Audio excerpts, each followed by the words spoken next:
You just realized your business needed to hire someone yesterday. How can you find amazing candidates fast?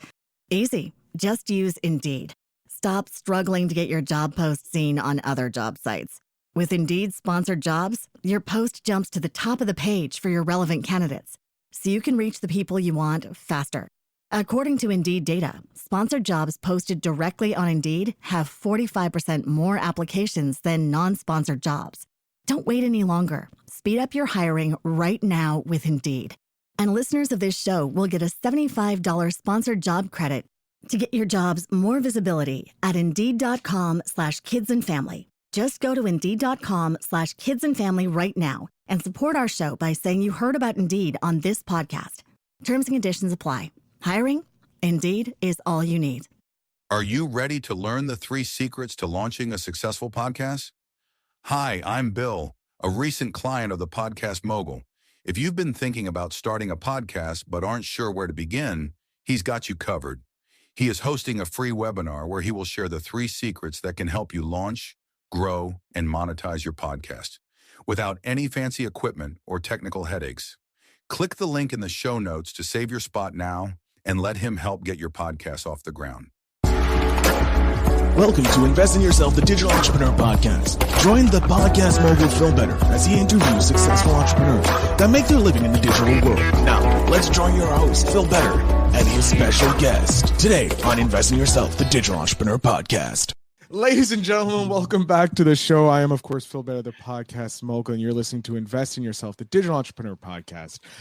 That was a mess up. I should have remembered that I had that start up before I started going live. But today's guest is going to do a quick introduction for themselves. So, sir, please introduce yourself. Well, Phil, thanks so much for inviting me to your podcast and for your listeners. My name is Kevin Gazzara. I am here locally in Phoenix, Arizona. Beautiful Arizona, and I've spent 30 of my years in corporate America, and the last 15 years as an entrepreneur with my own company, Magna Leadership Solutions. We do management, leadership, consulting, and coaching, and facilitating, keynote speaking, all the kind of other stuff. But one of my goals was when I was born and raised in Philly, and went to school there in Philadelphia, moved out to Arizona about 30 years ago. And one of my personal goals was to retire at 50 or to leave the corporate world at 50. And my hope today is I'm going to be able to share the kind of the 6 steps and 6 items that I focused on for people that want to break out of the corporate cubicle world and how I did it. And hopefully it'll be useful for them so that they can do the same as well. And I was able to resign the corporate world at 50. And the last 15 plus years, we've been doing the entrepreneurial thing. And it has been fantastic. I loved it. I make more money than I ever did. And at the same point in time, every single day I get up and I know it's just going to be a great day because I get to choose what I work on, and I get to work with amazing clients and really help them get better. And that's really what it's all about. So when you were growing up in Philly and before you moved to Arizona, why did you want to be retired by 50? What was the reason? Why 50 and not like the 65 that everybody says? What was it about that 50? What was it? Well, I saw a lot of my colleagues who were older, and I saw them retiring or kind of leaving the world in their 60s. And what I recognized was that, if I could wake up every day, be able to do what I wanted to do and do it 15 years earlier, why not take that as kind of a stretch goal?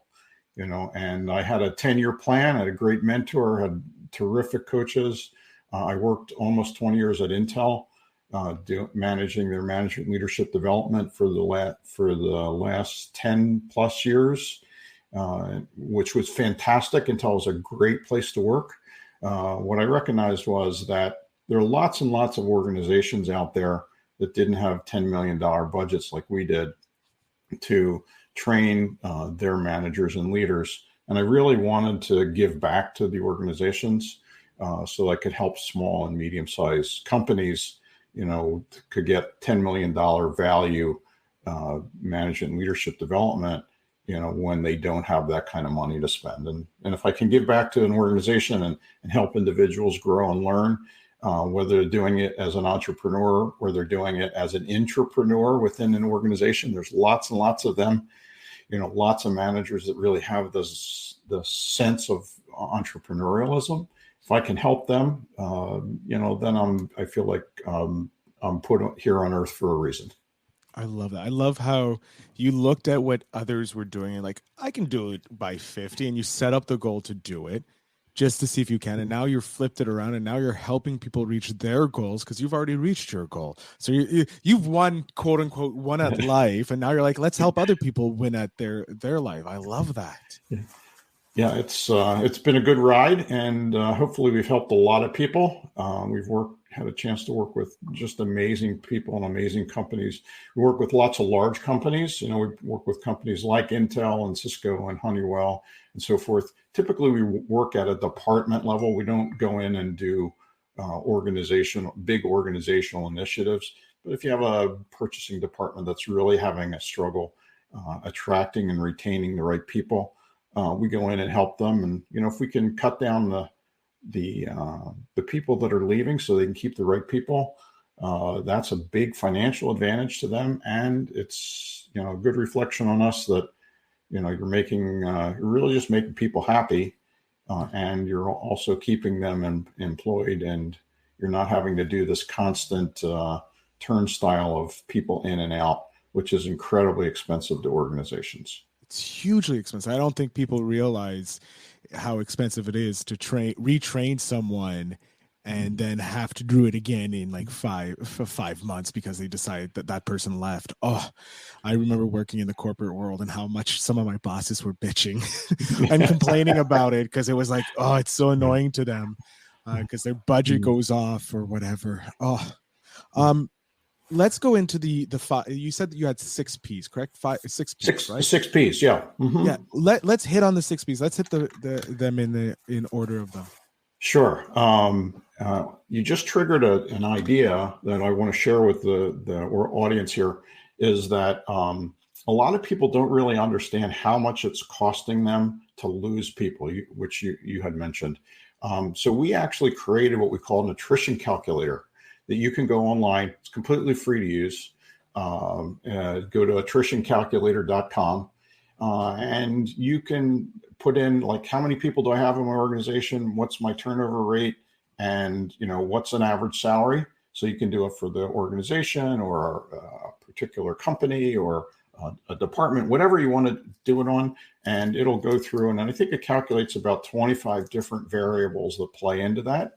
And you can get an instant idea of what it really is costing you, because most people don't think about that. When we go in and work our magic with either consulting or with leadership development, we do use the attrition calculator. What's it costing you, right? Like, a lot of people think we don't really provide training. Training is an expense. We provide an investment. Is like, what can we do if you're not going to get a return on your investment? If I can't keep that as extra 10 design engineers or software people or nurses in the organization, what's that going to cost you? If you're going to do development for them, you better get a great return on investment. And typically we can get 5 to 10 times return on your investment. And if you don't know what your cost is, there's a free tool to help you out. I just looked at it and played with it, and that it's as basic as it is, it gives you everything and you can. What's great about it is you also can customize it with your tool, your logo, as well. That's a great tool and resource for other people to use to share how good their thing can help your retention. Oh, I love that. Yeah. I think the thing it provides a better conversation. Right. Conversation. The last organization we did, which is a big organization up in North Phoenix, when we met with the CEO and the HR director, we said, hey, what's it costing you for your turnover? And it was more of a kind of a call center type environment, not exactly a call center. They generally have a higher turnover. Higher turnover. And we said, what's it cost you? And they said, we really don't know. So we said, hey, well, let's run it. It was about $7.5 million of what it was costing them. with their turnover was in the high 30s, which is for a call center is not bad. Mm-hmm. And we said, hey, how about we may not be able to get you all of that percentage back, but we can cut it in half for sure, or even get you 10%. What would it be worth, right? And then we based all of our consulting work based around ROI instead of, what's it cost for training, because we really don't do training. So, yeah. Wow. Anyway, hopefully that's useful to the listeners. If not, it's a whole lot. It's really fun to play with. Oh yeah, no, I'm trying to pay more attention to you than play around with the tool. So I'm just going to minimize that. There we go. Yes, let's get back to the 6 P's of what it takes for someone to go from corporate life to an entrepreneur, or at least an intrapreneur. Sure. So I think, and these are not listed in any particular order. You really need to have all 6 of them in order to be successful. So the first P is you need a product, right? You need something unique, some kind of unique shtick that you have that other people don't have. And quite often it's a combination of different attributes, right? So a lot of people, when I interview people, whether to come into our organization or we're helping other people interview to do hiring for them, because we do what we call benchmarking to help them hire the best and the brightest, is most people will come in and tell you the same thing, right? Like I got 20 years of experience and I got an education and I'm a hard worker and bing, bing, bing, bing, bing, right? So everybody has the same shtick. And what I always ask them is at the end is, what's the next client? What's the next person going to tell me that's different than what you just told me? And usually the response is the same. I don't know. They're probably going to tell me the same thing. So you need to understand what kind of makes you unique.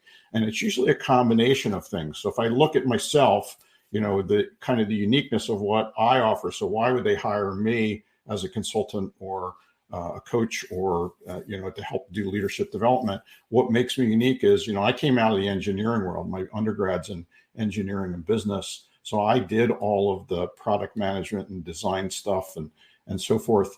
And then I moved over into, doing all my master's and my doctoral work in organizational leadership. So getting someone that's technically based, that has done the work of the engineers and the engineering managers, and is work focusing on leadership, is a very unique combination. You usually get people that are great coaches and they have lots of good human resource knowledge, or you get people that are really good technicians. Getting someone that understands both sides of the coin. My wife always tells me I have a conflicted brain, that I like the techie stuff and I like the people stuff equally as much, and I can bounce back and forth. That's a unique shtick for me. So my product is really kind of offering both the consulting expertise as well as the coaching knowledge. So that's the first one, right? Which is product. So figure out what makes you unique about you. The second one is you really need presence, and presence is, people being able to find you, right? Social media. How do you do that? Whether it's Instagram, we particularly live in because of our work, we lived in LinkedIn, we live on YouTube, Facebook, business page. We've got a great Twitter following, just hit about, I think, like 52,000 or so. Nice. So we got a really good following there. And there's lots of tools. I mean, we use something called Meet Edgar, right? So people want to know, how it looks like you're spending all your time doing social media, because we post in so many places. We usually post 4 to 5 articles a day, with comments in all of our social media. And we use a tool called Meet Edgar. It's fantastic. We've used it for 10 years. And for 10 minutes a day, it can get me into all my social media. So my first half hour of every day is spent on doing research and reading articles, and whatever's good, I share them. And by the way, and we don't charge anything for this. We just want to help make people better. So that's the second thing, is you need to get presence in kind of the social media ether world, so people can find you. And then third item, the third P of the 6 Ps is people. It's network, right? It's that you have to have a network if you're thinking about breaking out of the cubicle or the corporate world, doing your own thing. You have to be able to have people available that recognize your value, that your expertise, that like to work with you, would want to work with you. And we have built we had a great network when we started Magna Leadership in 2007, and we've continued to build that. A good portion of our work comes through LinkedIn. Right now, we're just under about 20,000 people that we're connected with. I'd say probably 2/3 of those are C-suite executives, and that's a really good source for us to continue our work. The fourth P is provisions, or it's cash, right? That you need to have money. You need to be able to have 18 to 24 months of kind of savings in order to invest in yourself and invest in the company. Most people don't think about that. I worked with, one of my great mentors I worked with was a guy by the name of William Daniels of American Training and Consulting.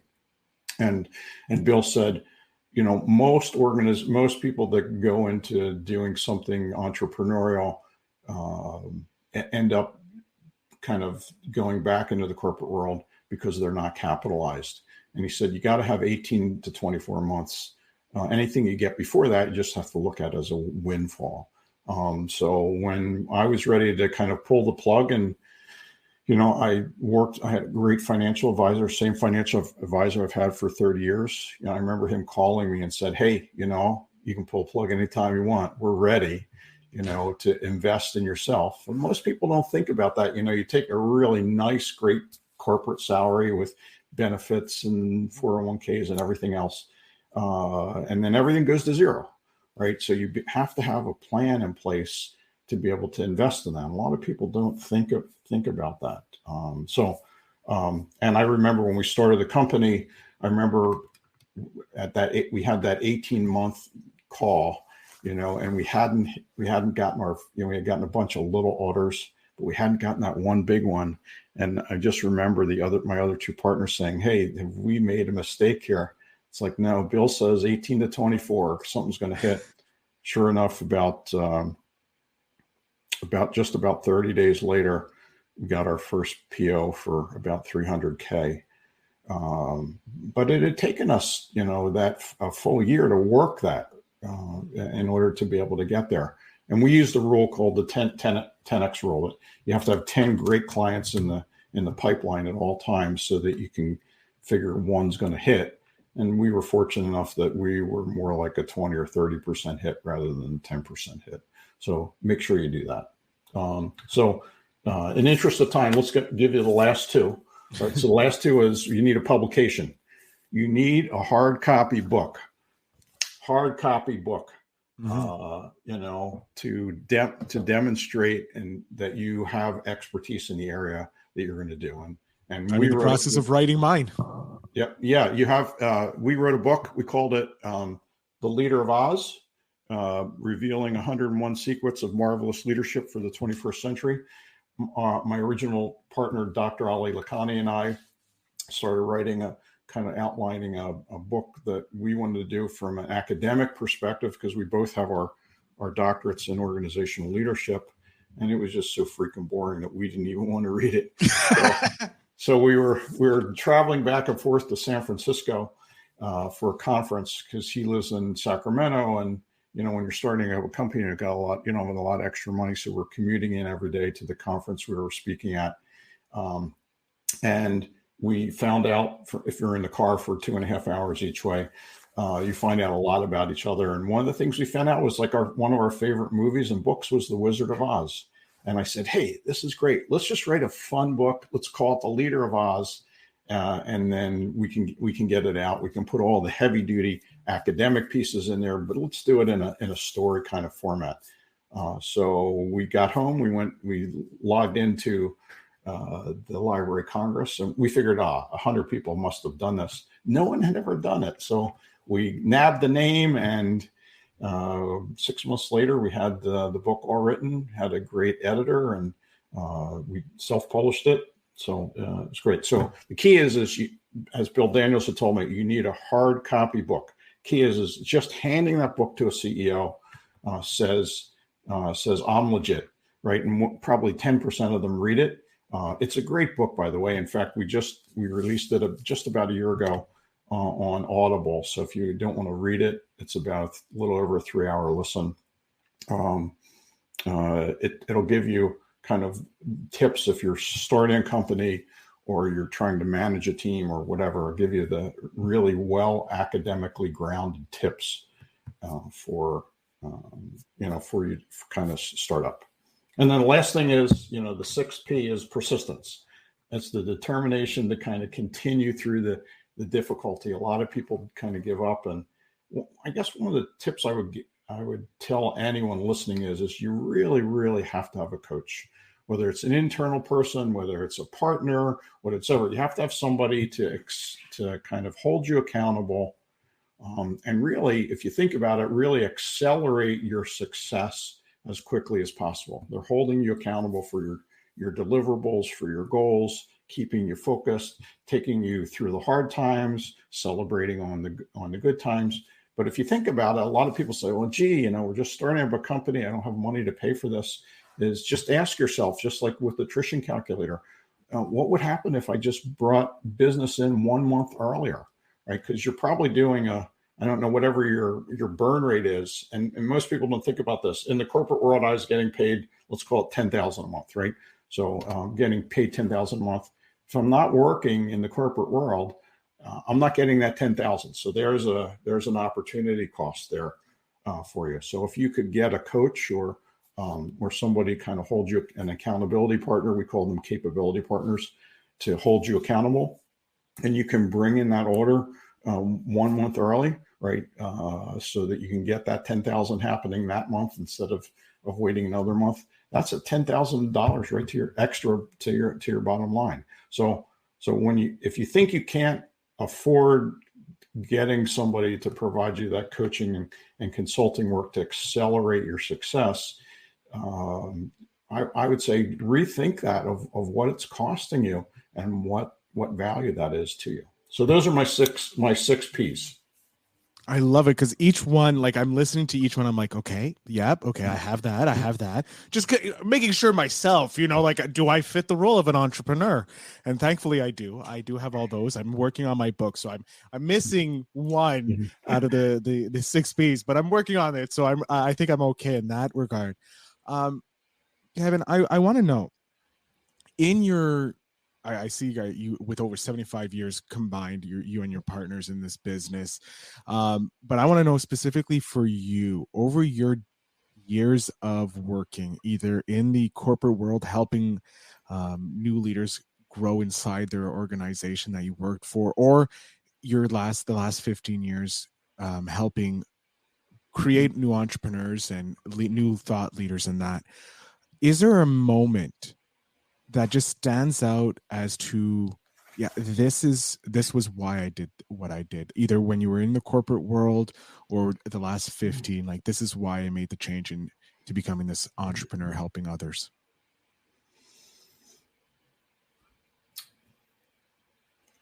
Boy, I can't, Phil, I can't think of a specific moment, but I can give you a list of moments that happen on a regular basis that I think could just repeat themselves. That, so in addition to kind of doing the corporate development and help and coaching, whether it's in a workshop or one-on-one, I've had the privilege to be a professor at 6 universities, right? So I've had a lot of chance to help different undergrads, grads. A good portion of the students I've worked with have been doctoral students, helped them writing their dissertations and getting published and so forth. So between the two, I love to be able to kind of meld the academic work with the practical work. But I would say on a regular basis, I get calls from people that I've worked with, whether it was back at Intel or whether it's people from Magna Leadership or people that I've had as executives that I've coached. I get calls or emails on a regular basis. In fact, I had one with one of my old managers from Intel that called me completely out of the blue. Hadn't talked to him in about 12 years. And he said, I just wanted to call you. Obviously follows me a lot. We stay present, right? Because he follows me a lot on social media.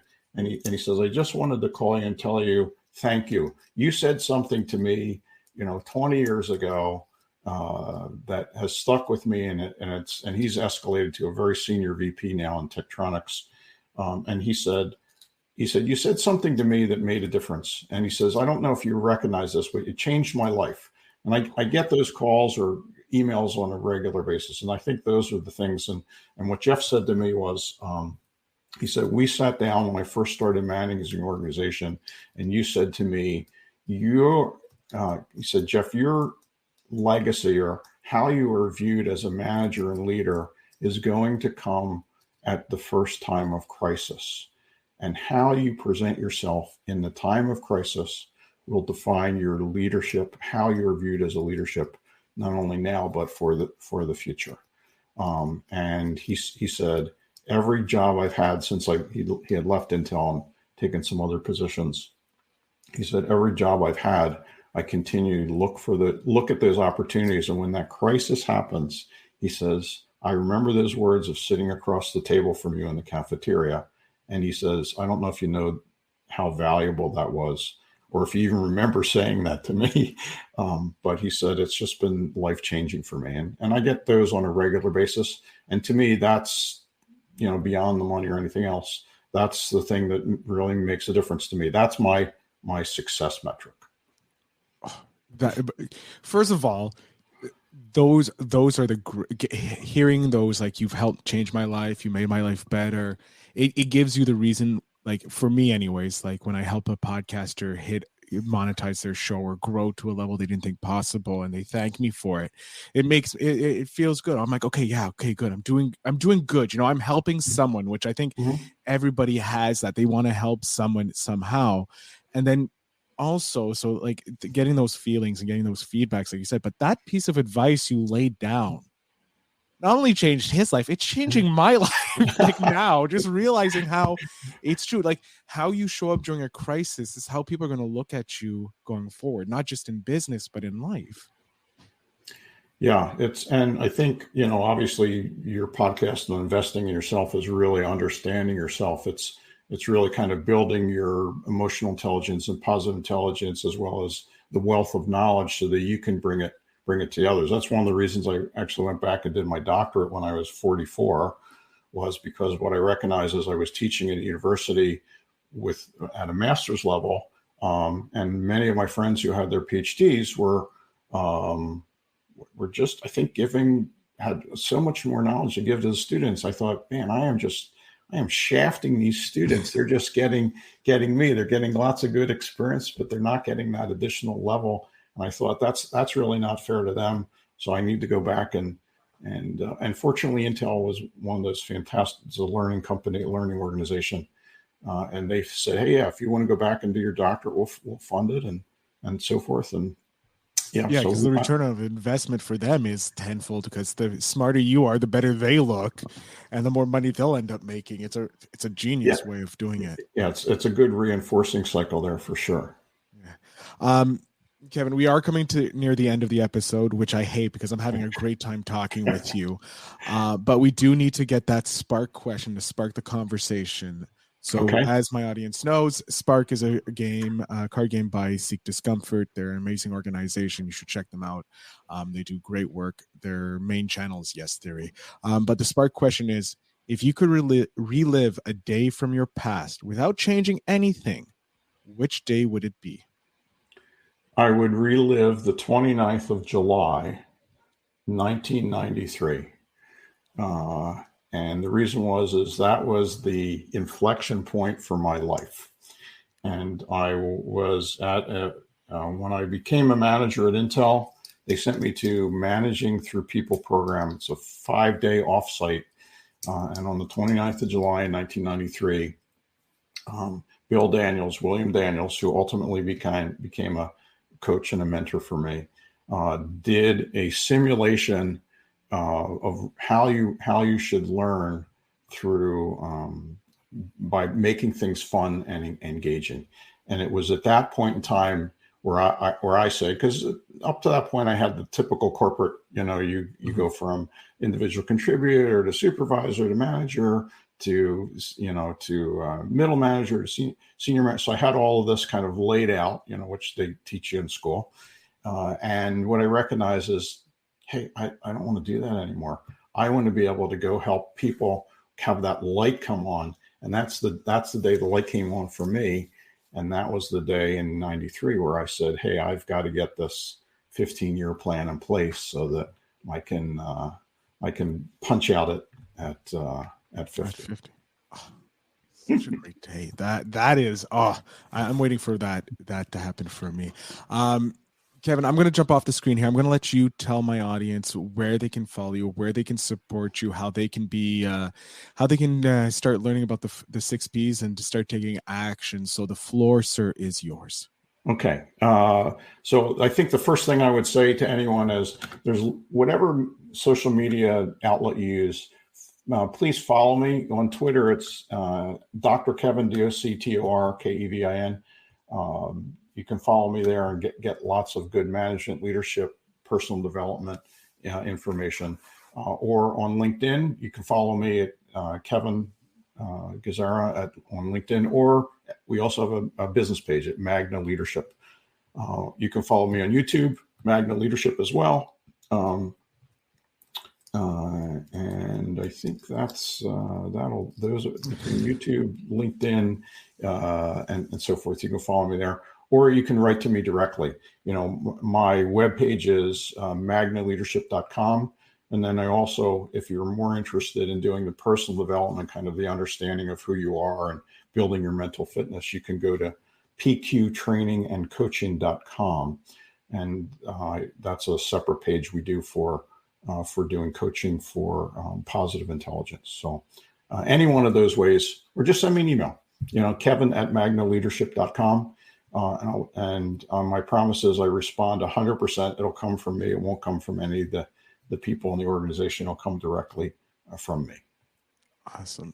Kevin, I can't thank you enough for being on the show. It was a pleasure talking with you and learning more about the 6 Ps and making sure that I have the 6 Ps, but also how you helped change people's life. Even though it was 20 years ago, you've been changing lives ever since. So I can't thank you enough for that.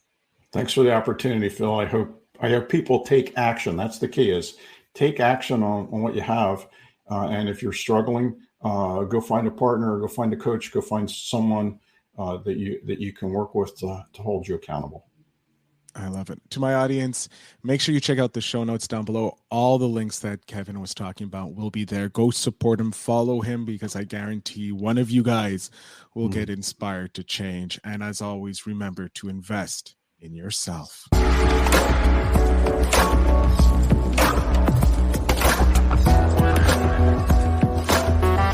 Thanks for tuning in. Now it's time to take the next step. When you're ready to dive deeper into how to launch, grow, and monetize your podcast, Phil's got something special for you. Join him for a free webinar where he'll reveal the 3 secrets that have helped countless entrepreneurs succeed in podcasting. Click the link in the show notes to save your spot, and let's turn your podcasting dreams into reality. You just realized your business needed to hire someone yesterday. How can you find amazing candidates fast? Easy. Just use Indeed. Stop struggling to get your job post seen on other job sites. With Indeed sponsored jobs, your post jumps to the top of the page for your relevant candidates, so you can reach the people you want faster. According to Indeed data, sponsored jobs posted directly on Indeed have 45% more applications than non-sponsored jobs. Don't wait any longer. Speed up your hiring right now with Indeed. And listeners of this show will get a $75 sponsored job credit to get your jobs more visibility at Indeed.com/kidsandfamily. Just go to Indeed.com/kidsandfamily right now and support our show by saying you heard about Indeed on this podcast. Terms and conditions apply. Hiring? Indeed is all you need.